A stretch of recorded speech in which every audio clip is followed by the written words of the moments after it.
Hello అందరికీ. ఇది నిన్న తీసిన వ్లాగ్ అనమాట. లేచేసరికి లేట్ అయిపోయింది. సర్లే ఇంక నా కొడుక్కి ఏదో ఒకటి వండి పెట్టేద్దాము. తర్వాత మేము ఏదో ఒకటి వండుకుందాం అన్నట్టు ట్రై చేశాను అనమాట. ఇంకా టమాటా పులావ్లా వండేద్దాము. బాస్మతి రైస్ కూడా కొంచెం ఉన్నాయి. నా కొడుకు ఇష్టంగా తింటాడు అనుకున్నాను. ఈలోపు సడన్గా ఏమైందో తెలియదు, ఫుల్గా వామిటింగ్స్ చేసేసుకున్నాడు అనమాట.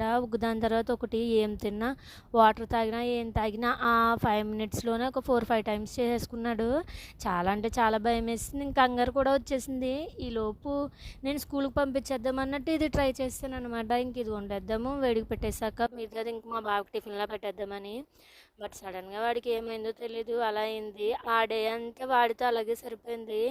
నిజంగా పిల్లలకి బాగోకపోతే మన మనసేమీ బాగోదు కదా, మనకి బాగోకపోయినా ఏమనిపించదు. అలాంటిది వాడు ఏమీ తినకుండా అలా వామిటింగ్ చేసుకుంటూ ఉంటుంటే నేను ఇంకా రోజంతా ఇంక వాడి దగ్గరే ఉండాల్సి వచ్చిందనమాట. ఇంక ఇది వండుకున్నది మేము తిని వాడికి ఇంక సిరప్ పట్టించుకుంటా ఇంక తినడానికి కూడా అవ్వలేదు. మొత్తానికి అలా అయింది. నా కొడుకు కూడా తినలేదు. ఇది చాలా బాధేసింది.